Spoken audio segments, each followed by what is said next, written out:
Hi guys, Ratty from Inside FPV here. Welcome back to another podcast. This month we are joined by Gary, Justice FPV, Brett, Collision, Collis, and Matthew, Addicted Evans, is taking the place of Tom Stanton. What up? Hello. So, how is everybody on this lovely British weather? It is our first podcast recorded when it is still sunny outside, so thank you for not flying and sitting down indoors. The skies are blue here. Right. Yeah, It looks nice. it's good. Summer's Good. come and gone. This is it. Yeah, we had a sunny day, that was it. It's done. Yeah, got to fly it though. It's been flying all day, so. Yeah, any good? Where have Anything you of been, where have you been happened? flying? I was flying at Delta Hawks breeding on the hill, so it's pretty cool. Nice little track. There was maybe 14, 15 people there. So Was it's it a good fun event, day. or was it an event? No, just a club day. Or just a fun fly day? Yeah, just a fun fly. Cool. Who else was there? So we had Elliot Naseby, Ben Drew, Jonathan Timms, so Titanium FPV, Ben Williamson, Richard Bloxham, the guy who runs Delta Hawks. So it's a really good day. Yeah, lots of good racing, lots of fast racing actually. So, Cool.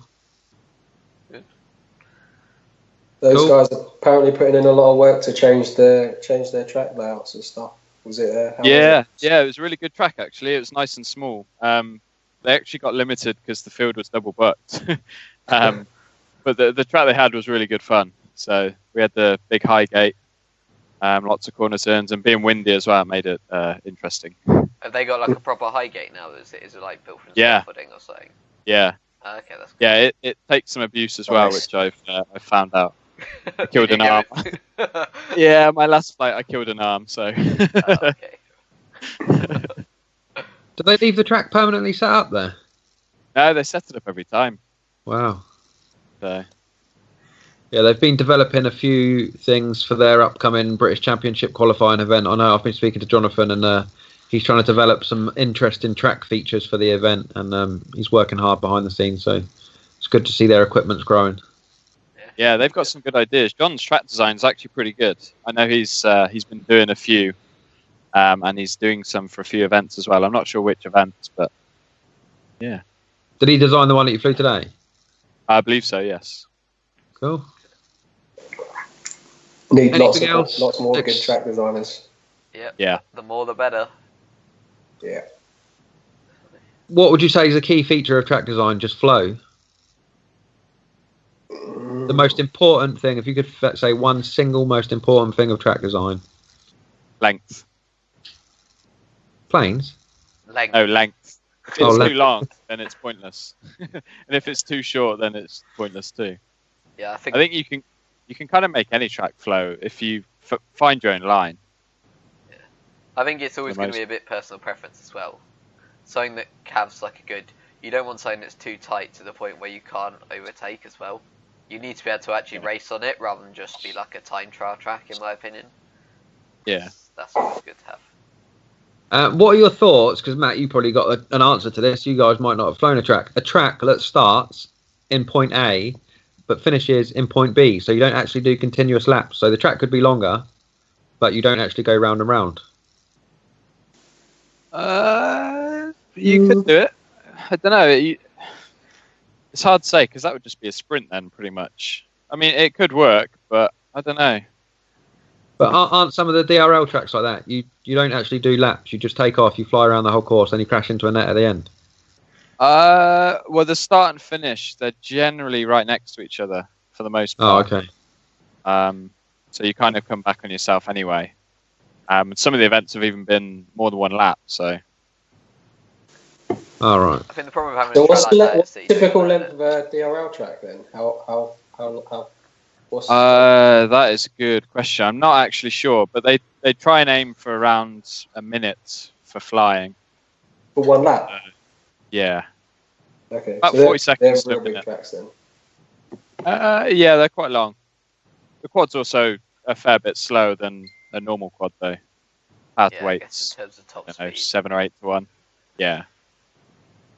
So it take you longer to learn a track like that though, because if you're just doing, if you've got a 10-second lap, you can do loads of laps in 2 minutes. Whereas if you've got a 45-second lap, you're only getting 2 laps in per battery, and then you've got to start again. Yeah, it's weird because so generally the tracks are 1 lap, and if you're practicing, sometimes they do like 2-lap practice, but sometimes it's 1-lap practice. And you find with normal racing, you know, you do 3-4 laps and you get into the flow of it. Whereas with DRL track, you have to learn that flow straight away. As soon as you start racing, you're into it. There's no like slow first lap. You just have to be fast. Yeah. You don't get to practice a section like you can when you're doing laps. You can repeat a section over and over again, really, and learn that section. Whereas if you're just going around 1 long lap, if you mess up a section, you don't get to try it again. Yeah, exactly. You don't try it again. So, how many practice rounds do you get then before they go live and like into the? So you get. Oh, I'm going to get this wrong. I think you get 4 practice rounds, and then it goes to 2 like time trial rounds, which seed you for the groups. For ranking rounds, and then ranking rounds I think are 5. And then it goes to semi-finals, which I think are also 5. I think ranking might be 4. So you're still probably learning the track right up until the finals in a way. Whereas with like a typical race meet, you might have 1 or 2 practice rounds, but on that thing you may get, that could be like 5 to 8 laps, I guess, on a track. So in terms of actually learning it, you never probably only get to that stage. Like 100%. Finals, I guess. I mean, the thing that I've noticed is as soon as you get to finals, everybody like is way faster. Like say the track's 45 seconds, people will be doing like 38 straight away. Okay. As soon as you have. Back. Yeah, I don't know if it's holding back or comfortable, or maybe they think, oh, I've got to finals, so I can push. Maybe I don't know. It's weird. How does it work in DRL? So this has come up recently in terms of often for UK events at least, people are kind of ranked in terms of qualifying and then they get put into heats with people of similar speed. And the fastest pilots often go last. And people are saying that that's an advantage, which I would agree because of like I know myself, I watch other people's video feeds to actually learn the track and how stuff looks. How does that work in DRL? Can you actually watch other pilots doing it? Do they provide you fields? Because obviously not everyone's racing at the same time. How does that work then, or does it vary? Is it like mixed up? Yeah, so it varies. So the initial groups were assigned for like practice are random, and that I guess that's when everybody learns the track at first. So if you're in group 2 for practice, you kind of get an advantage, but it depends. I mean, usually we have TVs, but it's generally not on the FPV feed. Okay. It would just be like the camera feeds as if they're doing like a live cut. But if the track's good enough that you can watch with your goggles, then it's a huge advantage, I'd say. Okay. Kind of just I didn't read that. Sorry, go on. Yeah, it's just interesting to see how different, I guess, like competitions or styles kind of address that, I guess, in a way.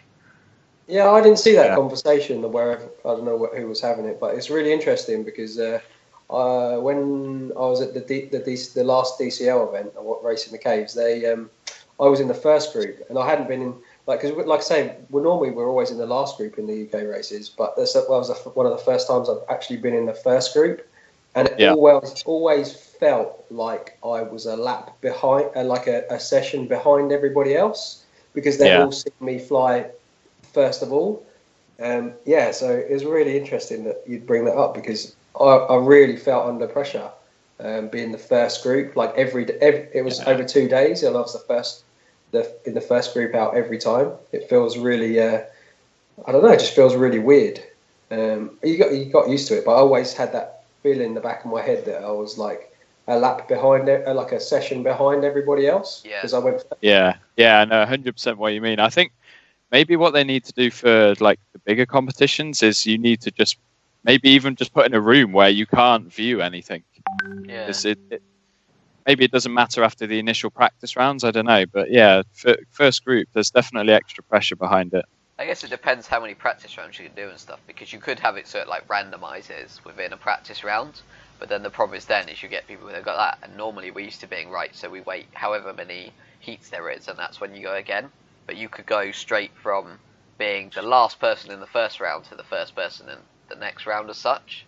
I guess that's one way to do it, but it complicates people being there and on time and running the event like to time, I guess. Yeah, it's difficult. I think in the UK we need to try doing it the other way, because I think you're right. I think we do get an advantage being in the last groups. You know, we sort of watch the I think there's no question about it that it's definitely an advantage to watch a few people go around. Yeah, I like to see it the other way, just to see how quickly the lower rank guys and the newcomers get faster. Because I think for them it'd be a huge advantage if they if they actually use it. Yeah. Well, I think we're going to run inside FPV backwards like that and put you guys in first. Okay, yeah, that'd be cool. What it's like. It'd be interesting to see, because obviously, like, a fast person watching a slower person go round, they can quite easily, I guess, like, kind of comprehend it and make notes mentally. But if you do it the other way around, will someone who's not up to that speed be able to kind of learn in the same way that the fast people do? Purely because of, if there is that much speed difference, everything's just going to feel like a rush to them. Like people say, like when they watch the top pilots through the goggles, they're like, how do you even fly that fast? They can't. To them, because of you don't have the muscle memory and stuff like that, you can't understand it. So it'd be interesting to see how it works the other way around, how much they actually learn when you're kind of going flat out. I guess the good thing is they don't have to watch just the top heats. They could watch the lower ones as well. It'll get cleared down. So the second heat, like watch the first heat. For them, for example, will be where it starts to really help. Yeah. If you watch the heat before yours rather than the last heat watching the first heat and stuff like that. Yeah. And it also helps for the newcomers, because the new guys, it could be their first ever race and they just get chucked in round one. It's like, off you go. They don't know the format, they don't know the procedures, they don't know anything. Like, what do we do here? Whereas if they can watch someone who's done it time and time again before, that could make it a lot better, definitely. Yeah, when you say it like that, it's just like, what the hell are we doing? Why are we doing it this way? Stand up. They want to fly. They want to learn. That's what they're there. They want to learn. They want to fly the track. They want to have fun. And we throw them. How has it taken us 2 years to realise this? Is what's ironic. It's weird. I'd never even thought about it until someone brought it up, and whatever chat it was on Facebook, someone mentioned it, and I just thought, oh yeah, that makes sense. See, we're all noobs, really. We're all learning still. Yeah. Never stop learning. Well, we'll try it. I'm pretty sure we're going to run it that way inside FPV events, and we'll see how. I'll get feedback from all the pilots hopefully, and we'll see which way they prefer it. You guys might not enjoy it as much because you have to go first, but you should deal with it better than someone that's never raced before. Yeah. But then you've also got the thing as well where you've got if you split it so that you've got two different groups and the two top groups are evenly matched, and the pilots are of even caliber. You've got the fastest guys going first with the guys that are equally fast going second, so they can watch each other and they'll see the lines as well. So you kind of you're going to lose out. You're going to lose a little bit, or you're going to gain a little bit, whichever way you do it. I think. It depends on the competition. For the new guys coming in, I think it's definitely better for them to see the other guys race before they just get chucked in at the deep end. And I think it changes as well. Like for example, I think I remember for like the BFPVRA Euro Cup there, our practice rounds / qualifying rounds were just organised in the. I think we literally just got placed into heats based on when we registered and did all our fail-safe checking. From what I remember. Yeah. Because I remember I ended up in like the same as like Gary or Luke or something like that, just because I went straight after them. So that's different in a way. Then, what is the incentive for people to like get their stuff checked in first? Because why would you want to be the first heat in that situation? How do you address that? It's kind of I guess if people had known that, then they wouldn't have checked in first. Yeah, or you'd be standing behind someone that you know that you can beat. It's like, yeah, come along, mate. I'll check in with you. Let's go. I don't know. I mean, I'd stand behind Gary a few places. So he's at least, the heat ahead of me, so I can watch him. Yeah. Yeah, it's interesting. You see people shuffling around in the queue. Like, what are you doing? I've got to grab a shoelace. You know, instead of pushing in and going back.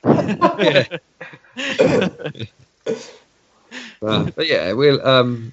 It should be. We'll try it out and see what people think. So, but I don't know. It's interesting.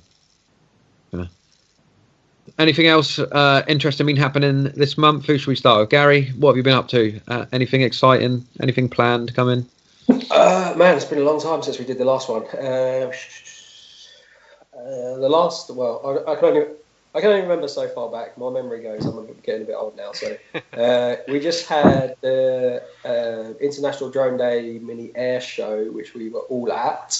Yeah. That was absolutely awesome. We had decent weather apart from the wind, and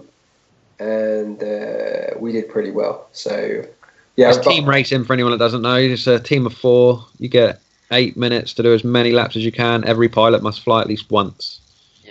Yeah. The best kind of racing is a team racing, in my book. Anyway. Yeah, I love it. I love it. It's so good.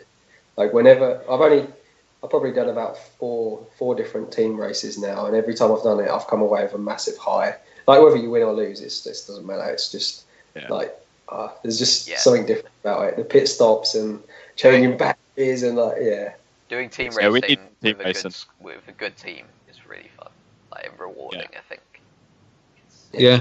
It adds a little bit of strategy as well if it's over the rounds as well. Like because you could have video issues, you can get knocked out, as loads of people had on that weekend. Like when people are powering up and they're not that far away, you just lose video for a second, you can go down, and then someone else has got to jump in, and then the pressure's on because you can't crash again because you haven't got another video channel. Brett and Matt probably didn't see it, but in the final race when we were in the pits next to each other, Gary turned around, looked at me and said, "Don't power on in the pits." I heard it because I was waiting to go. No, I had it too on the very last race. Our strategy was that I would do 1 lap, and I was one gate from doing this single lap. I thought, it's going to be a great end to the day. I'll do a single lap and we'll do really well. And then I had someone else power on that was unfortunately on the wrong channel, and all I could see was his quad. Never got to complete that lap. There's always going to be video issues when there's that many pilots that close together, but it's we all get it, so you have to just hope you don't get more than your fair share. Like I only got knocked out of the air twice, so out of the entire day, two lots of video issues. It happens. I think a lot of it comes down to like how much, I guess, like investment there is in the event and how the planning around it. Like you can get around it if you make sure people have good VTXs and the spacing. I think because of just kind of time constraints and stuff like that, a mini air show, the pit boxes were a bit too close together and too close to the pipeline. I think next time they should maybe have it so 2 pits on either side of race control. So you have 2 on the left and 2 on the right, and then you have like channel 1 and 2 and 7 and 8 or something like that. And channel like that would be good. Yeah, that they would just work need really to make it longer. Like if they doubled the length and you had all the pits together. If they space it out, so you have pit space, and it'd be even longer. So it'd be like an F1 pit stop where you'd have to actually fly down into the pits. And you'd be so far apart. It last year. Like last year, the pits were huge, so wide. It was so like I don't know. I really like the idea of having all that space to. I think it's just the time, and like I know they had some issues last year putting the big netting up, like because of the ground there was so solid. Like it took a long time. But and there's also some luck involved in team racing in terms of when someone might power on, like when they power on, if it blips you. Like I had one, and it was just I went through the gate, and there wasn't another gate for a while, and I just kind of remembered where it was, and then it came back, and it was fine, and I continued on.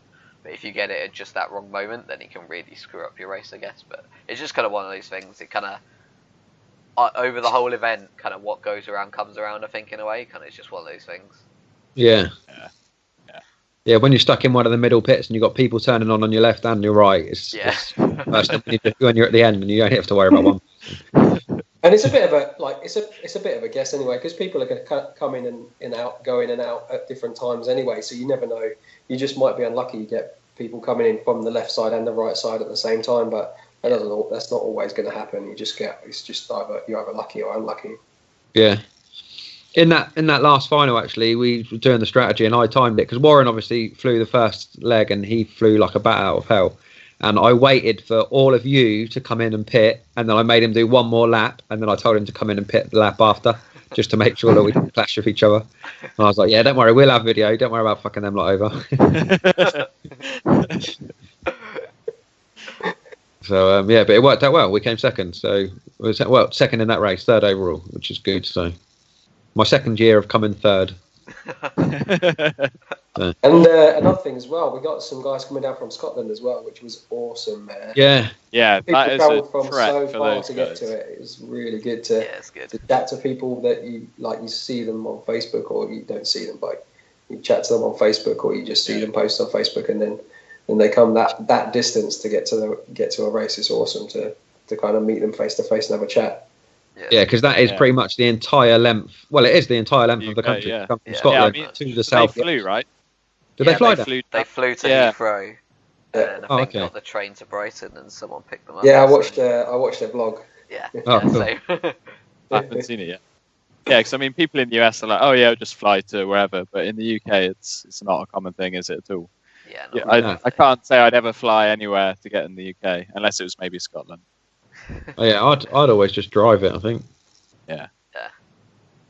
But we don't have massive distance. Like in the States, they can drive for 3 days and not reach anywhere, whereas drive for 5 hours and you've done the country. Yeah, or just stuck on the motorway in traffic. yeah. As long as you don't have to go past M25.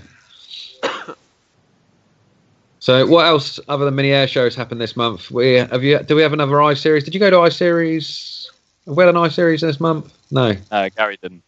No, I went to the one in, was it April sometime? Oh no, end of June. There was one at the end of June.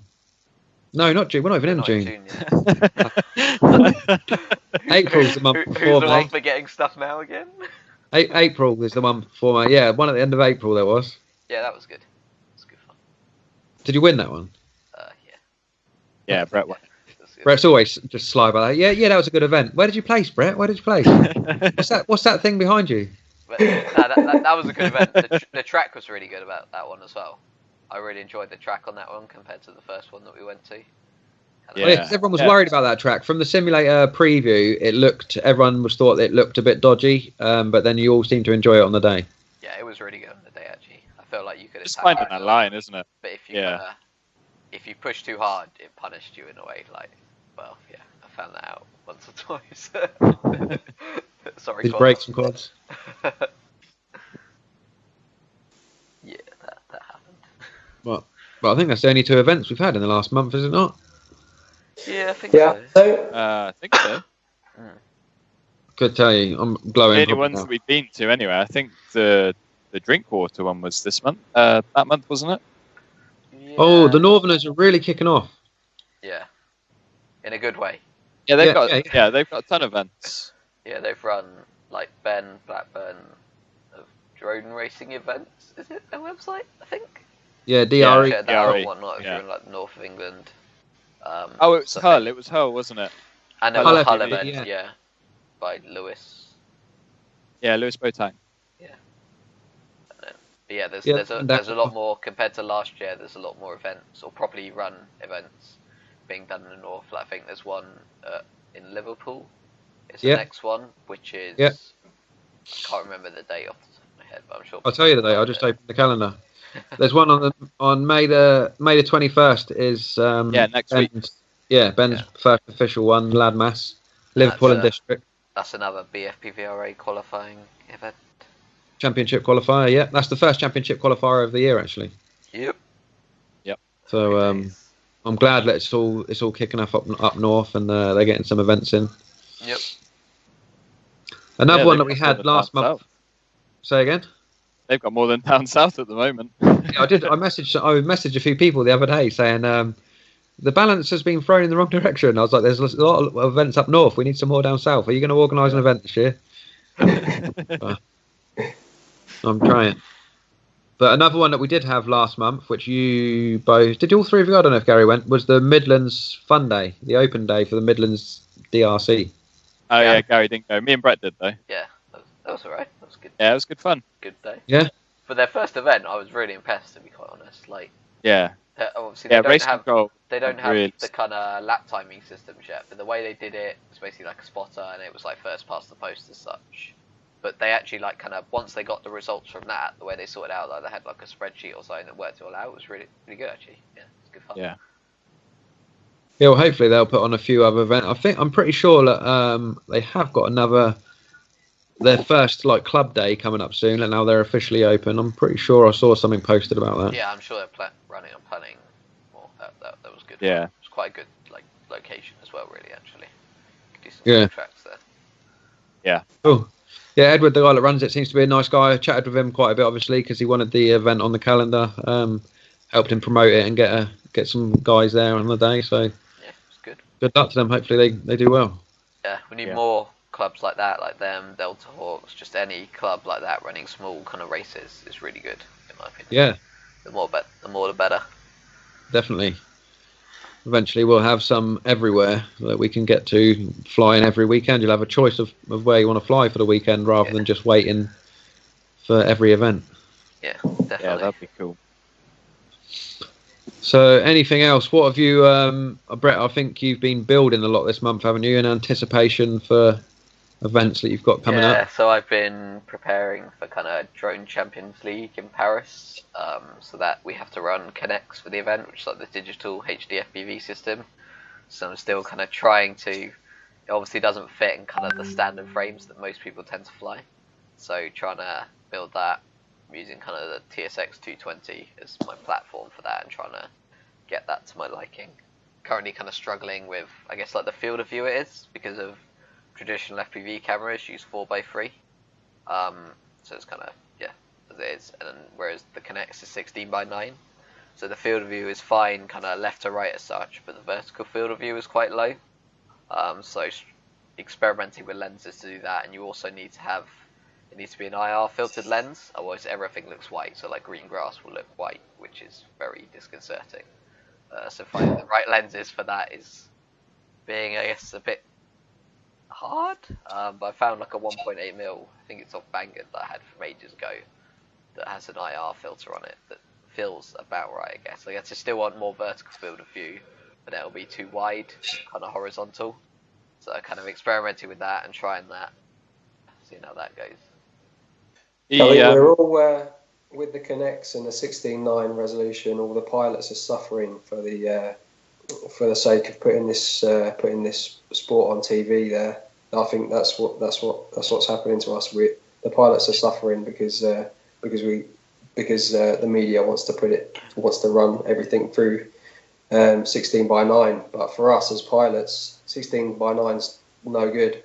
We're not flying on a flat plane. We don't need just left and right. We need vertical view as well. So to lose screen at the top and lose screen at the bottom as well, and then be asked to fly these 3D elements on which most tracks are kind of asking us to do now, it's just ridiculous. Like, why do that? You just kind of just hanging us out to dry, really, taking away our field of view and then asking us to fly these 3D elements. It's kind of, for me, I'm not happy about that at all. To be honest with you, I don't think it's the way forward, really.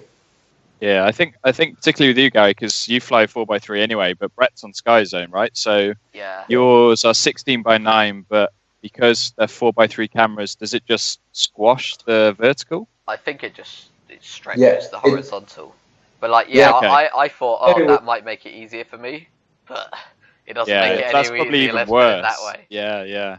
So I flew with the Sky Zones as well because I was gonna buy a set before I decided on my HD3s, and it does just squish the image, so you still see the image. Okay. But with the 16:9 on the Connex, you don't see it. Yeah, you just lose picture. You notice it when you come into land and you've got the same cam tilt as normal, and you can't see the floor anymore. Yeah. And when you go to take off, you can't see the first gate. And if you're trying to dive through like a vertical gate or anything, heaven help us if we have to fly Connex and do some kind of gravity gate, because it's really difficult. You lose on the way up and you lose on the way down. So I'm not. I think there's some work to be done there. What would you rather there's they no did? reason that we can't switch aspect ratios. Like we can see 4x3, and then if they want to stretch it out to 16:9 for playback, then I'm not sure whether there is a technical limitation in terms of the Connex hardware as to why it can't be 4x3. I don't know whether it's like a limitation there, or whether it's just happened to be 16:9 because that's what like kind of most digital broadcasting stuff uses, and kind of the HDMI standard. Like, you don't go out and buy a telly, do you, that's 4x3? You'd think, where's this from? Because it's like 10 years old or something. So I don't know whether it comes from that or whether it's actually technically impossible based on like the camera sensors they're using and stuff. It's a hard kind of, it's weird. By the sounds I'm just surprised that other people haven't brought that up. You know, I don't know what type of feedback they've been getting so far. But like, for me, as soon as I start flying 16x9 and lose the top and the bottom of the screen, it's all right if I'm flying a flat track and just kind of going up and down a little bit. But as soon as you start to do anything like dives and stuff where you've got to be quite precise, it's not going to completely stop you from doing it, but when you go back to your analog system, it's like night and day difference. Yeah. For me, it is anyway. I think some of it maybe comes from Connex is quite big in the US, I would say, compared to if you go in the UK and go how many pilots fly Connex, like you can count them on, where you probably couldn't even count them on one finger as such. I don't know about Europe, obviously, but in the US, there's definitely quite a few, I guess, prominent pilots that seem to fly it as their primary kind of system. But I think maybe their tracks, I guess, up till recently, have been quite like straight, and there's not much height in their tracks. I guess it's changed a bit. But that might be why it's been okay, because if you're just heading for a gate that's like 20-30 meters away, straight down a straight, that's easy on Connex, that's no problem. But it's when you're turning through things and doing stuff like carousels, those where I think you really struggle with that kind of field of view and kind of judging your height while you're in a turn and you're banked over, for example. Yeah, and I think, nobody runs, not many people that I know that are flying Connex run the stock lens, because like I say, the field of view is so narrow as well. Yeah, it's tiny. The stock lens on 2.8 is like a pinhole. Yeah. So. It makes you wonder if you can feed it back. I mean, for the modes they run, they already cropped the sensor anyway. I don't see why they couldn't do it to 4x3. Yeah, I mean, hopefully we can work with Connex and get them issues resolved, because I think that's the biggest issue, really. Like, yeah, it's a bit big and it's a pain to get it in frames, but I think the biggest issue really is the 16x9 and the low field of view that we're suffering with. If we could get the actual image to feel identical to analog in terms of the actual kind of field of view, and then have the better, because it definitely does have more detail when you're watching it, especially on like the right goggles, then I think we could really make steps forward with it and see where it goes. Yeah, I think the field of view they struggle with because they crop so much of the sensor so that there's no latency, or less latency, shall I say. And that's where the field of view issues. But as you say, we look for lenses and you just can't find them that are wide enough to support it. Yeah, like on that subject, so like I'm actually running the HP mode, whereas Connex have the HP Plus mode, which actually definitely crops the sensor a lot. I don't know how much the HP mode crops the sensor. I haven't seen any details on that, but the HP Plus mode, you have to buy their lens pretty much is the only one that's even partly reasonable. I think it's still $40. And that's, I think, a 1.4mm lens or something, which 1.45. if you put that on an analog camera, for example, you'd probably be able to see the guy behind you on the start grid or something. It'd be so wide. But yeah, so some people run, if you run that 1.4mm and HP Plus, it's still too narrow field of view. Like, I think that's still far less than like a GoPro 2.5 that you'd run on analog. So I'm running kind of HP on like 1.8mm lens to try and get similar to analog, but it's the vertical field of view that's the real issue, I think. Just kind of judging that high control, especially depending on where the tracks are, like if it's fast, even more so, because the quad becomes more sensitive, and kind of, you don't want to hit the ground at top speed, pretty much. So, are all the events that are coming up being enforced Connex? Then you don't have a choice; they all have to be Connex because they're being broadcast. A number of them are, not all of them, but they've chosen to go with that because they want to broadcast it live. I can see where they want to broadcast it. Like, I think if we want to make this sport go forwards, it's kind of a necessary evil in a way. Like, the quads are going to have to get like a bit bigger potentially, and we can't be dealing with like multi-pathing indoor video that just looks horrendous and people go, how can you even see where you're going? I can imagine what that's like for an outsider, for a spectator point of view, but whether this is the right path, I guess we'll find out in the future, won't we? If we can improve the Connex to where it's like 4x3 and similar to what we're used to already, then that'll make it a big, and in a way that will make it better to probably do kind of like multi-tile kind of broadcast in terms of side-by-side video, in my opinion. So we'll see where it goes.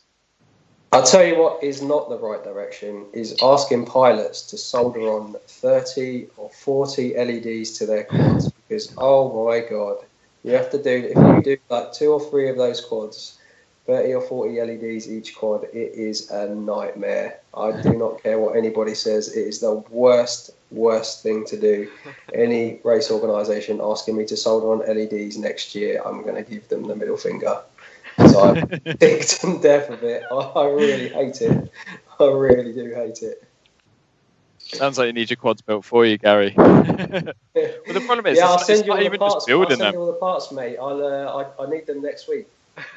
Matt It's builds not a even lot of just the quads. building them, though. It's repairing them. Once you've got LEDs in the way and wires everywhere, you can't get to anything. Yeah, like once you put LEDs on the top and the bottom of the arm, and you need to protect the LEDs with tape or heat shrink or whatnot, and then you break an arm, and it's like, just what have I done to myself? Yeah. It goes from a 5-minute job to replace an arm to like 20-30 minutes later because it's broken all the LEDs. Well, it's just... And if God forbid, if you get a prop strike and hit one of the LEDs and break it, oh my word! Just explodes. Yeah, it's pretty crazy, to be honest with you. I guess the question is, so we want to make the quads more visible. Their way of doing it is LEDs. What alternatives do we have to doing that? Put a police beacon on the top, why not just In different colours, yeah? Rotating like... One on each arm. Just put them on the motors. On the top of the motors. I reckon we only race at night and just put glow sticks on them. It'll be fine. Just have a chain of glow sticks like out the back. Make a frame out of glow sticks. Glow in the dark frames. Done. Sorted. It's luminous, tough. I mean... luminous hydro dipping. I think right, we need to move to like canopies and stuff like that, and just light up the canopies with only a couple of LEDs from the inside, so that the whole quad lights up, but you're only using a few LEDs. Yeah. I wonder about like whether you could make like a light tube system in a way that would fit on quads and be not too heavy. So like you have it, so the Irish, you have like one central LED that's really bright, then you have tubes that come out from that, and it's I guess fibre optic, so the light stays within it until you choose to split it by either making like the surface rough so it bounces out, or kind of putting it through a lens or some way. Might work, but I don't know. Maybe that's overcomplicating it. I think it probably is. I've seen some of those lights where there's just tons of fibre optics, but they're not very bright. I don't know if they'd work. Don't know. Sounds like a job for concept. Invent it. I'll be back. 1 sec. Run away. It's just not good enough, Gary. All you can see is his trophies now. That's what he's done. Just got out. Look at the trophies. He's even got the mini air show one on there. I've just turned the Now trophy you can see light the on. trophies. There we go. Some light. It was getting kind of dark. Yeah. Yeah. Not bad. 9:10 and it's still flyable outside. Yeah, it's good, man. Yeah, I don't know what we're doing inside. Yeah. Recording We're out interesting today, podcast. actually. We're out practicing today. Had the old Yeah. Forza gates up. Yeah, it was quite. The weather was. I know we talked about the weather already, but it was all right. We had a couple of rain showers, but it was good. Me, Brett, and Harry. Little Harry. Yeah, little Harry. Everyone should just call him Little Harry. Then when people meet him, they're like, "Where's Little Harry?" Over there. The guy was like, hello. Yeah, so it was a good day today. I wanted to try 5S today. I had a little go on 5S. It was really, oh man, with a GoPro, the only way to fly is with 5S. Man, it is so much better, so much better. It's like a quad with 4S, right? Without a GoPro. Yeah, exactly. It Well, it's even more than that. It's like there's so much power on tap. It's ridiculous. What was your flight time like with the GoPro on like a 5S 1300, for example, compared to a 4S? Our track was not like full power or anything like that, so I probably wasn't even going over 3/4 of the throttle, and getting like a minute and a half, so it wasn't bad at all. But it's just with a GoPro on and doing split S maneuvers or anything that that kind of you need to really work the throttle with. It was so much better. It didn't feel like the quad was going to ever fall into the ground. I always felt like I had that little bit of a buffer before. Yeah, I found you never have that moment where you kind of get and you come out of like a split S, for example, and suddenly you feel like you know you're about to run out of throttle. With 5S, you never get that issue, which is so nice to have. there's never that moment where you think, oh, I'm not going to be able to pull out of this. Yeah, and I reckon I don't think I think a lot of people that are running 5S are running them on our setups that we're running at the moment with these stupidly high kV motors and stuff. It's too much I power. don't see that as being the future. We need to bring the kV down, like to I don't know. I think the DRL quads are what kV you're running? 1800. Although they're on 6-inch as well, so you're probably looking I don't know 2000 maybe. Yeah, kind of like around 2000 is probably perfect. But... Yeah, bring the kV down and move up to 5S. People say 6S, but I don't know. 5S for me feels like you've got a lot of power there, and if you're really pushing if you're pushing 5S and you're saying it's not fast enough, I don't think you're flying the right type of track. To be honest with you, you're doing it wrong if 5S is got too little power for you on your track. I think I might I might live to regret saying that, but yeah. So yeah, lower kV on 5S, and if event organisers want to say you have to carry a GoPro, I don't care. I'll carry a GoPro all day if I'm running 5S. I really will. It doesn't bother me at all. It doesn't feel like it's. But ask me to do it on 4S at a race event, and I'm gonna go. Nah, I don't especially think so. if it's quite a fast, big track with like some up and down manoeuvres, and if you're changing altitude, that's where when you're coming down and then you need to pull up fast, that's where it's a real problem. It's not too bad if you're kind of just staying on like a level playing field, but if you're kind of going up and down on the track, that's where it becomes an issue. Do you find the sag is similar to 4S? So obviously with 4S, when you get to like 13 or even 12 volts, you really notice the sag. Because it's extra voltage, do you notice it? No. You don't. No. You can't feel it, which is one danger in a way, because you can run the packs down below, like, well, far below if you want to, because it doesn't. Yeah, feel make like, sure that voltage doesn't drop. It just doesn't feel like it. Yeah, if you haven't got an OSD, then definitely you need to come in on that timer and not try and go beyond don't go, let's do one, especially as you'll be enjoying the experience so much, you'll think, just one more lap, and then before you know it, it's like, dead back. That's because it's low amps anyway, right? So that's already an immediate advantage, because we're kind of on the limits of 4S. We've got like 1 million C batteries, and they're still puffing after a flight because we're just drawing so many amps, whereas 5S would be a lot less amps as well. Yeah, I'm really looking forward to the day that we start to now that I've flown it a little bit and I kind of understand it a little bit more. I think, like I say, lower kV motors and kind of hopefully we'll get, maybe even if we get like 30 seconds extra flight time. Oh man, imagine flying for 2.5 minutes, 3 minutes. Wow, your brain is going to be fried. It's an extra 2 laps. Well, I very much doubt that they'll be allowed for this year in the UK now, but hopefully, fingers crossed, the association can manage to get next year's rules out before the end of next year, maybe. I don't know. So they should hopefully be allowed for next year. We can move up to start allowing 5S at races, because everyone knows that it's coming.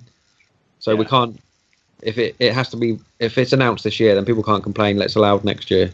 But I don't think it's going to be allowed this year. I think you could still allow up to 6S. I mean, like I say, no reason not to. Like if you set your track out right, it doesn't matter if you've got 5S or 6S quad, because you're going to reach the limit of the track before you reach the limit of the quad. I think. Yeah. I think the biggest problem for me, is motors. There isn't low kV of like the latest hype train or whatever motors available. If you look at Emax, T-Motor. Who else is there? Not CMX. Well, yeah, ZMX. Like the Hyperlight stuff / Brother Hobby. There isn't low kV versions of them. I think Brother Hobby have a V3 in 2100 kV or something like that. Yeah, 2100. But that's still quite high, I would say, for 5S. Which that's the biggest issue. ESCs, like you can get 5S, 6S ESCs all day long, no problem. And batteries like Tattoo, like Turner G Graphene's 5S 1300s like easily available, but motors just don't seem to have got there yet. People are just like, oh well, the 2400 kV ones take 5S, so why don't we just run that? It's like, no, that's not the point of it.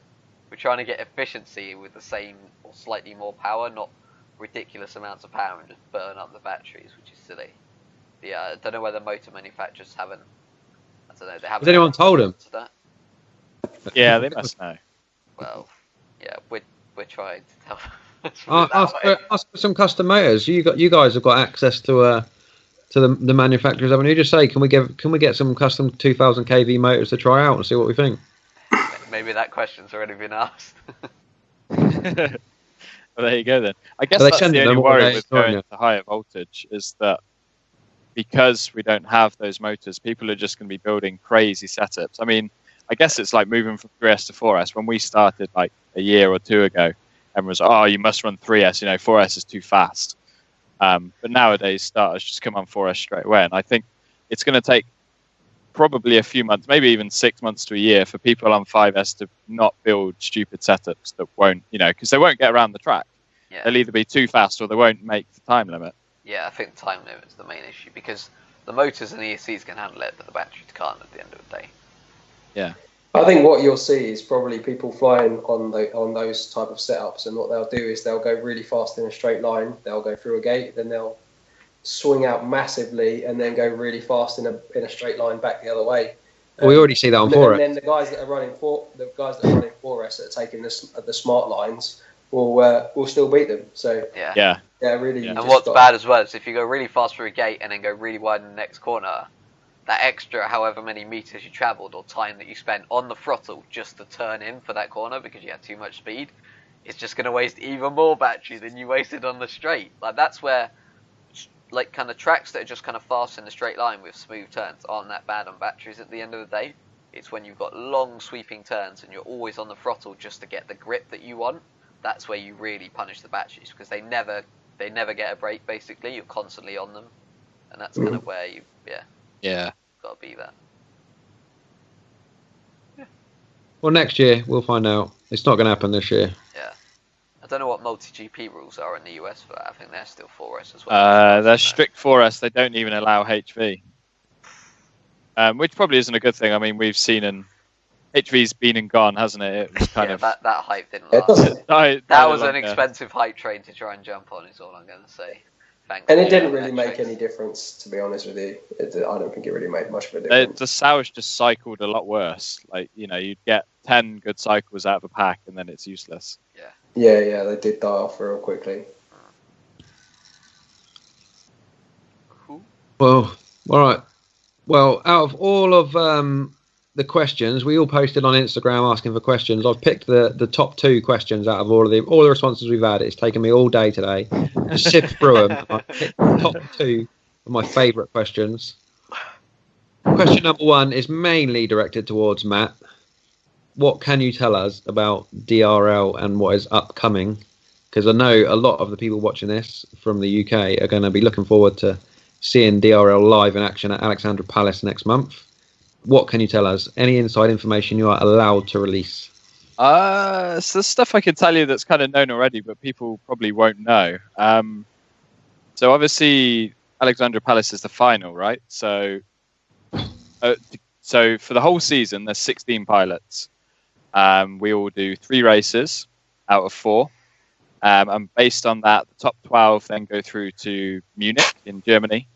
And they'll battle it out for the top 8 places for London. So even before you get to London, you're already down to 12 pilots.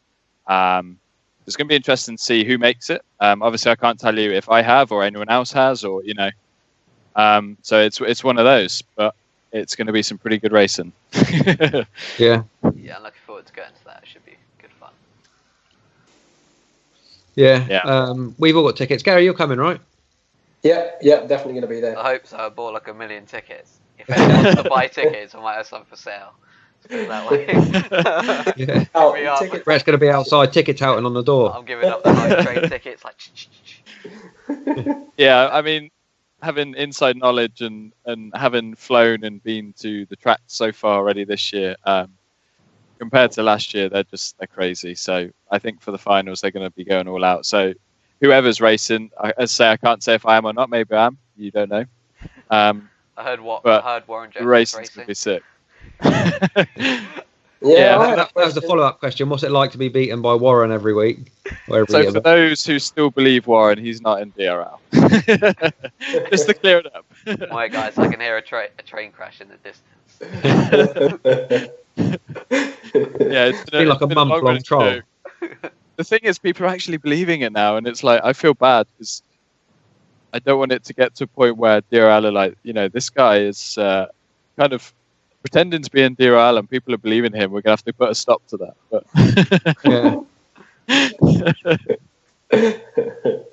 yeah, it's going to be awesome.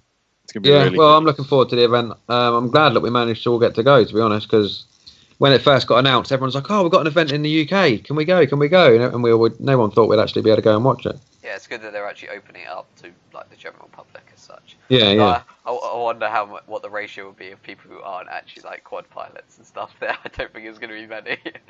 Yeah, it's going to be interesting. I think it's during a tech week as well, so you may find there's quite a few people who are just into tech stuff.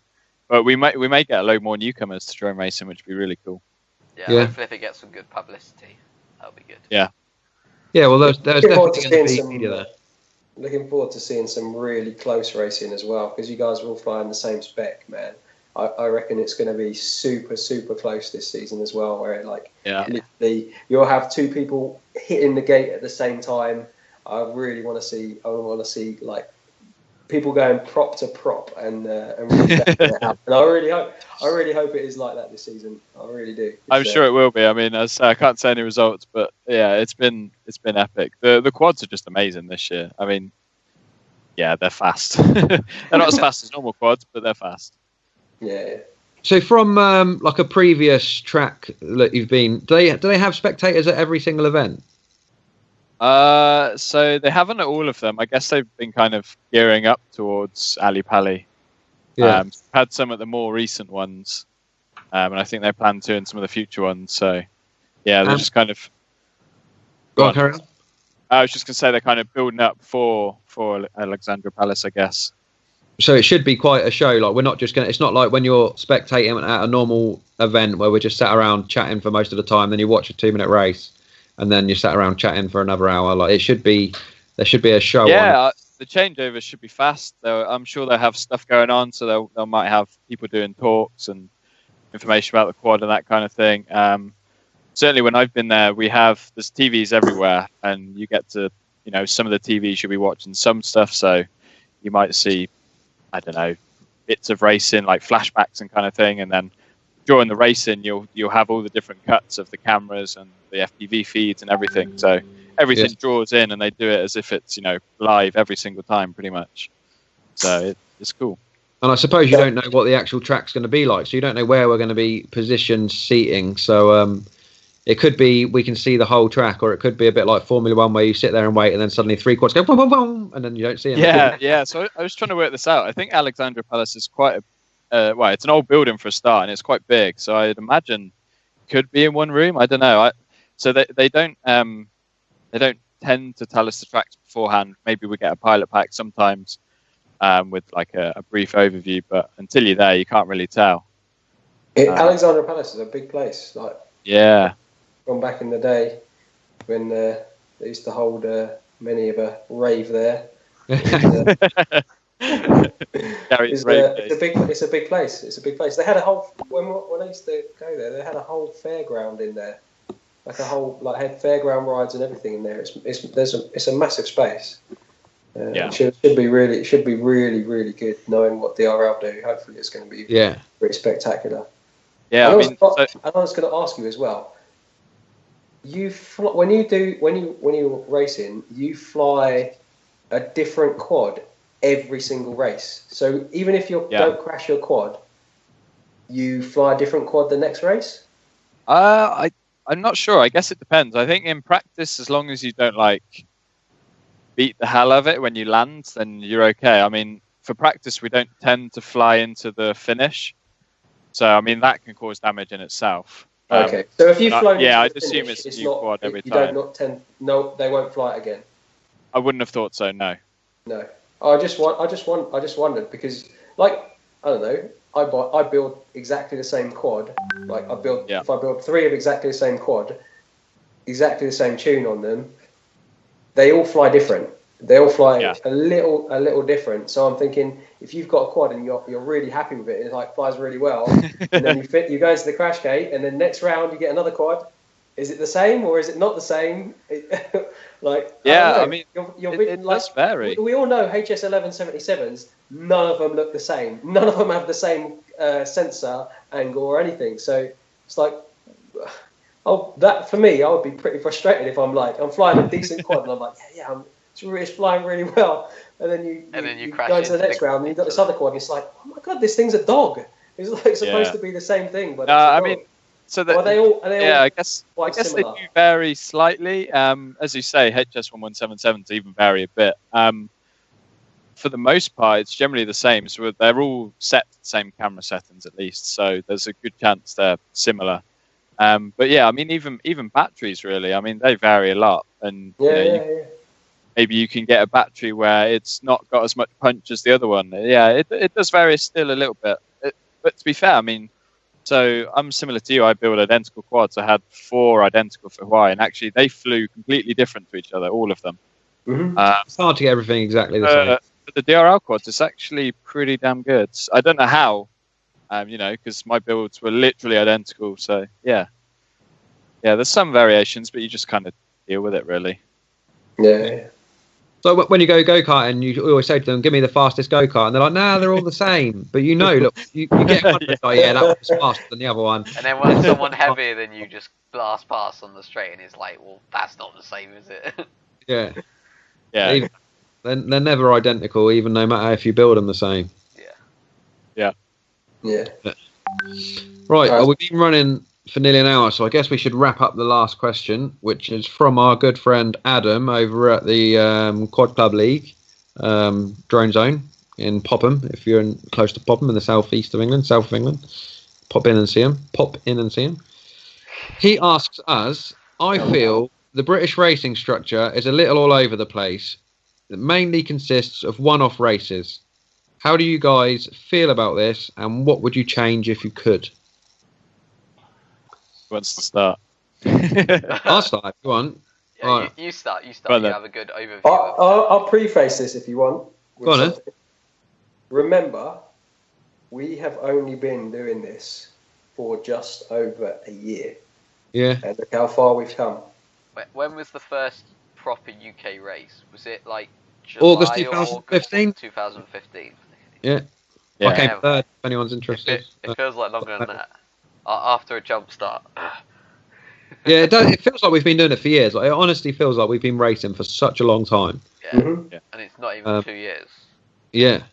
And just think how fast the technology is changing as well. Yeah, and it is growing. And the UK, Did we you are fly a small 4S island. then, Richard, in that race? No, I think that was a 3S ZMR. Don't know. Can't remember. All I remember is I came third. What else matters? I think I was flying a 4S. Always third. 4S 1800 CMR with a GoPro on it. That thing was probably more than Matt's DRL quad. Yeah. I thought you were flying that Half the today. power. I thought I saw you pulled out of your bag earlier on. That was just a Connex quad. Yeah, Yeah. ZMR as well.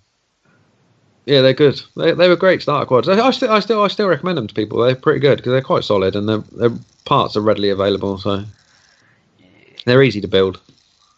I know what I'd like to see in the UK is just a place that we could go to regularly, maybe once every week, every weekend, or every other weekend, where they would just run like fun fly racing. So you can just turn up and just race. We've got that place down in Popham. Well, every other Delta week, Hawks do Popham. that, essentially. But most But there's nowhere near us. Yeah. We need that's the only one I know loads of, of places like Delta Hawks, Popham Drone Zone, like UKDS up in Nottingham, but you need them everywhere so that everyone can get access to them, because it's not sustainable to travel an hour, 2 hours every weekend just to go fly. No. Yeah. In my opinion. Yeah, Not for 100%. like just a fun fly. Like we'll But do it for proper events, but that's because we're so eager to get racing. It's like, yeah, let's go.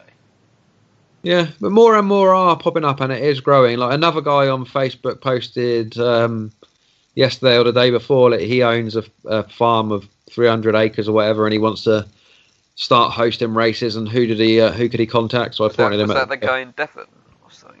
Do you remember? There was two. There was one down in Devon, and there was one in I don't know, but it wasn't too far from us. It was like Bournemouth way, that way. Okay, yeah. Can't remember what that. Yeah, I saw those. Well, we definitely need places where you can just go to and turn up and race, not just turn up and just fly laps around the track, or you turn up and anyone can be in a group of 6, and you just go down and you either get your timing ticket, or you put your transponder on, and you actually race rather than just fly around the track. I think you have to distinguish between the two of just kind of turning up and just flying around the track and actually sitting down 3, 2, 1, go. Your mindset changes completely once there's like a lap timing system and a countdown timer and stuff like that. Yeah. At least you fly so different in terms of. Mm-hmm. Yeah. You don't think, right, I'll just go for this. You think you're constantly. It's far more strategic. Yeah, that was the good thing with Dow Talks there actually. So they had ILAPs there. Okay. So it gave it a lot more meaning. So you know your laps. We did proper heats and everything. That's cool. That's good. Yeah, well, I think more of them will pop up as more people get like the timing systems. Like the guys up north are growing rapidly at the moment. I think they've finally realised that no one else is going to do it for them, so they have to do it themselves. So there's a good 3, 4, 5 people up there that are putting on a lot of events. So they had the Drinkwater one. You had Lewis put on his in Hull. You've got the guys in North and South Yorkshire are doing some as well. So there's at least 4 or 5 different race organisers up there that are putting on a good few events. So it will grow, and more will pop up down south as well, especially as the summer kicks in. Summer hasn't really, over in May, summer hasn't really kicked in properly yet. So by the end of this year, it should be quite a drastic difference. And more leagues are popping up. So you've got the Quad Club League this year. You've got iSeries League. You've obviously got the Inside FPV, just general league. Apparently, the guys up in Yorkshire are starting their own league as well. So if we can get a league down in the south west, Suffolk guys, like Drumbic guys or whatnot, have got like a little league going. I'm not sure how well publicised it is, but they have like a few rounds. I guess like a little championship they're running. So just a little own personal championship between them. Yeah, I think one of the things as well that we need is like VTX timing systems to come down in price, so more people can have them. So like local clubs can have them. Like even so, like for example, our small group of pilots that we fly, we can just buy one, and then someone can just turn up to the field with it if it's a real simple one, you can just turn up and you can just run your own races. It doesn't have to necessarily be an event held specifically. Like you just want to be able to turn up and race with your buddies. But the event tracking systems are kind of expensive at the moment. I think the TBS one is like $1,000, isn't it? Which $1,000 is a lot of money for a small group of people. Yeah, especially when most of us are all just chipping in together just to buy gates, like so. Yeah. And no one wants to turn up and start and use their transponders anymore. Transponders are like, I don't know, they may be a little bit more accurate, but it's just they're just another pain, really. Especially, like I say, if you just want to turn up and fly with your. It's worse as well because when you're practicing and testing stuff, say you want to test lap times between different setups. So you think, right, I need a transponder for every quad, which is 30 quid each. So you have 4 or 5 quads that you're testing. 150 quid. That's a lot of money to spend, especially considering that if you use them in general practice and stuff, they will get broken, pretty much guaranteed. Yeah. It needs to. I've never used the timing system as before either, but it needs to be really. But they need to be really simple for anybody to just turn up, and you can just set up a race just like that and get 16 people in the air straight away. MultiGP in the US making some. So I've been messing with. They have software that they've kind of been developing. I'm not sure if they've paid him. It's a guy called James Elkins. It's called LapSync. So the idea is that will interface with.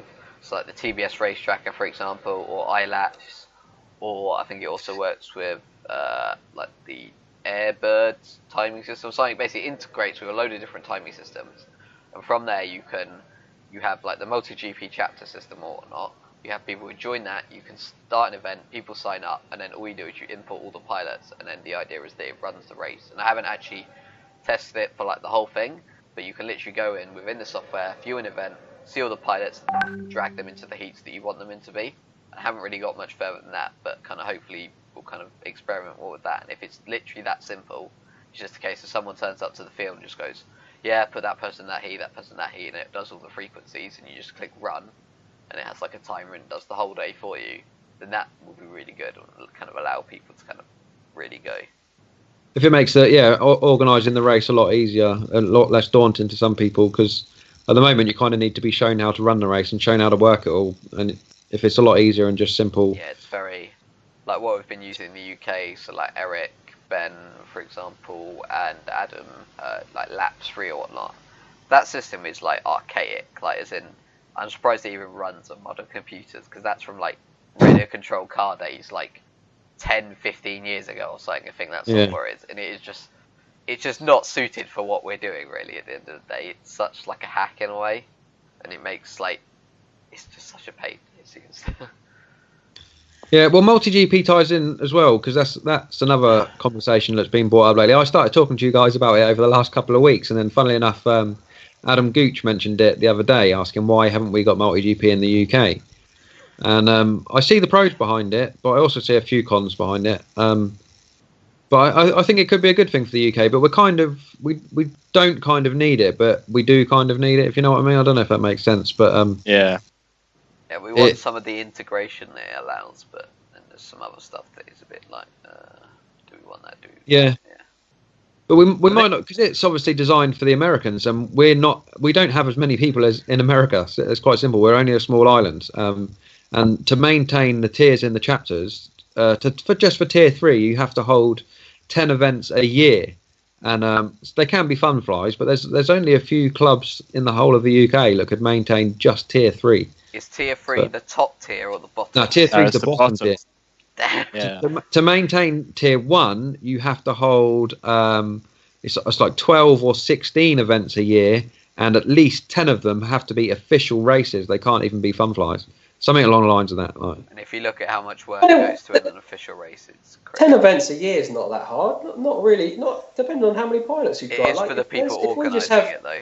There's like 10 of us that fly together. We could hold. Yeah, hold 10. but it has to be proper. I think there's a minimum. They have to be proper actual league events that are announced and everything, and they have to have a minimum of 10 MultiGP members. You have to have all sorts of stuff, but that's one a month. Yeah, it doesn't sound that hard. Apart from we only get 6 months of flyable weather in the year, so then you have to do 2 a month. So it's every other week you'd be putting on a race that needs to be official. It can't just be a fun fly with us just flying. Especially as while in the UK, and then you need to go to other events. What, for tier 3? No, that's tier 1. Tier 3, we'd be able to do tier 3. I'm not talking about going. I think we could maintain tier 3. I think Reading Flying Club, Reading Capital FPV of the World, could maintain tier 3. Yeah, and like places like Delta Hawks. Delta Hawks could, and obviously UKDS could as well, because they fun flies count for tier 3. Fun flies count for your events. Okay. So So if you maintain tier 3, what does that actually mean? What does that do for? What does that give you? What does it do for you? Not much. Not much, to be honest. If you get to the higher tiers, such as tier 2 and 1, you get like flags and gates sent to you and stuff like that, I believe. But I'm not sure you get as much support at tier 3. I think there may be help with like finding sponsorship for events and stuff like that through vendors potentially, but I'm not sure on the specifics. Yeah, I don't know. It doesn't actually list like the proper benefits that you get. It just tells you what you need to maintain it. Yeah, I was just asking because I don't know. I don't really know a lot about. I don't really know a lot about it. I know that I would really like to live in the States and fly all the events that they have over there. Because I don't have to put LEDs on my quad, so I don't have to fly all these silly systems. I just turn up and fly. Stuff. I mean, I can see a lot of benefits, I guess, because the thing that I see is, I mean, you go to a UK event, probably 75 to 90% of the people are usually the same people, right? But there must be others out there that are flying and have just got no idea about IFPV and the BFPVRA and all this kind of stuff that would probably greatly benefit from going to other races, but just don't know about it. And I think if you have something like MultiGP that's so big, the chances of finding it are going to be way higher. So I think it would bring in more people. I think a lot of people are intimidated possibly more events. Properly organised races as well. Like it's a big kind of step for them from them flying in a field. There's a lot of stuff that doesn't become important until you're flying with lots of other people at a race with time constraints, for example. When you're flying by yourself, it doesn't matter. Like anything will work pretty much. But when you're actually there at an event, You can't have dirty VTXs and stuff like that. People get annoyed. Yeah. Your channel needs to be right. You can't just go, right, I've got video. That's what matters. You need to make sure you're on the right channel, stuff like that. So I think that's quite intimidating for people to learn. Yeah, well, I think that's where MultiGP benefits as well. I mean, they've got frequency tables for running events. They've got lamp sync, like you said. So if you have VTX timing systems, it's going to do it all for you. And I think just the general information that people need to, how to run an event, basically, there's probably, well, there's very few people out there that actually know how to do it. And B, getting that information is nigh non-existent, really. Yeah. Well, another thing, part of the tier program for MultiGP is you have to, as a tier member, you have to mentor 3 lower tiers. So if you're tier 2, you should be mentoring 3 lower tier groups to try and get them to progress to tier 2 and so on. Yeah. I don't know how much that happens because obviously I've never been involved with it. But one of the rules is you must mentor at least 3 lower tier groups to try and help them progress. So they should be there helping you run the races and teaching you how to do it and stuff like that. Whether it happens or not, I don't know because I've never been involved. But that's one of the criteria. Yeah, that's pretty cool. Yeah, I did go to a MultiGP event when I was in Houston. We did race there, but we didn't actually race in the event. We just kind of raced with a few of our guys. But just watching the event was pretty good. It was actually at night as well. It was pitch black, but they had floodlights, so they just flew under the floodlights. It was really good. I wish we could do that in the UK. I wish we could do it over Yeah. I wish we had We don't have floodlights. stuff like that. It would be amazing. Because it was really good. Like people were just flying into the night, and I think they had barbecue and all sorts of stuff. Or was it just like a baseball court or something? Yeah, I think it was like a baseball or football field, and just was floodlit. They had a nice track set up, and they were just running the race off of the MultiGP system. Yeah, it was really good. Well, I haven't heard bad things said about MultiGP. Really, it's all positive. No, I think. Well, having been to a few races that have been run by Chris as well. Fantastic man. Can't say anything bad about that guy, man. He's doing wonders for the scene. So yeah. Yeah, well, it's something that we should definitely consider in the UK. I think if everyone wants to get involved, I'll ask Chris if he wants to come on one week. If we want to talk about it, he can tell us more about it. Obviously, he's the man behind it himself. Yeah, that'd be a great idea. Just finding time because I know he's a very busy man. Yeah. So Yeah, right, well, yeah, that'd be good. If we could. yeah, well, I'll try. I'll ask him. But we should really wrap up. This is our longest podcast that we've ever done. We're coming up to just over an hour and 15 minutes nearly. So one final comment from all of you, as I know that registration opened the other day, and I'm pretty sure that all 3 of you registered. Weston Park is coming up in a few weeks, 5 weeks maybe. Yep. Are you looking forward to it? Yeah. Yes. Yeah, man. Weston Park last year was awesome. Yeah. Well, this year's hoping to be bigger, better, more exciting, more pilots, more fun, more flying. That's the good thing with events like that. It's not even just about the quad racing. I mean, you've got the whole community there. There's other stuff going on, and you've got the heli competitions and everything. It's just a cool event to be at. There's so much going on. Whereas normally in your downtime at a race where you're kind of waiting, you maybe be bored or just chatting to people there is so much stuff to look at, see. It's so cool. That's what's really cool about it. I tell you what, I really, really hope they have this year is that jumbo screen. They have. Yeah. So good, especially when it starts to get like a little bit dark at night as well. Yeah. Just people came and people watched for ages. Well, if they run LEDs, Gary, it'd be fine. Oh my god, I'm gonna punch you when I see it. Well, yes, I can confirm the screen is there. I can't say 100%, million percent that something won't fall through, but the screen is planned to be there, and the rental price is extortionate, so it should be there. Sounds about right for normal. But hopefully, if it does the same as what it did last year, where people just stand around like the whole night. The engagement for spectators is so much better with that. Yeah. Pretty much. Yeah, definitely. So good. But registration is open now. If you haven't signed up yet, you can find the registration on ifpv.co.uk. It is being run by good guys at Rotor Racing, so expect it to be an amazing event. They have some amazing plans in going into it, so it should be fun. get signed up and enjoy it. A big qualifier, isn't it? So it's a British qualifying event, a European qualifying event, and a world qualifying event, I think. Quite possibly. If Qualifying event for the Worlds, which no one knows what that actually is, but yeah. Yeah. So if it's possible, it's going to be a qualifier for everything. So the British Championships, the URSA Euros, and the FAI World Championships, whatever that will be. Yeah. Right. Should be good. So yeah, good fun. Look out for me and Matt cruising on e-bikes. Just be like, yeah. There'll be some hype trains rolling through. Gary's shaking his head, but he knows he can't wait to have a go. I'm going to get a smoke machine for the back of mine, so it looks like a train. If I hear any more about e-bikes and batteries, oh my, I think I'm just gonna... Have you got any laptop batteries you don't want, Gary? Oh god. Right, I'm going to wrap it up. Thank you guys for coming on and chatting with us again. We will meet up again next month, which I guess will be the week before Weston, so we can see what else has been confirmed and build the hype again. So, Cool. but good luck in any races that you've got coming up. I know you're travelling about a bit, and we've got another iSeries coming up at the end of this month. So, iSeries, good luck. Delta Hawks, DCL. Yeah, Loads of races next month. well, try and remember it and not forget about it all, so we can talk about it in the next podcast. Cool. Right, cheers, guys. Peace out. Okay, See ya.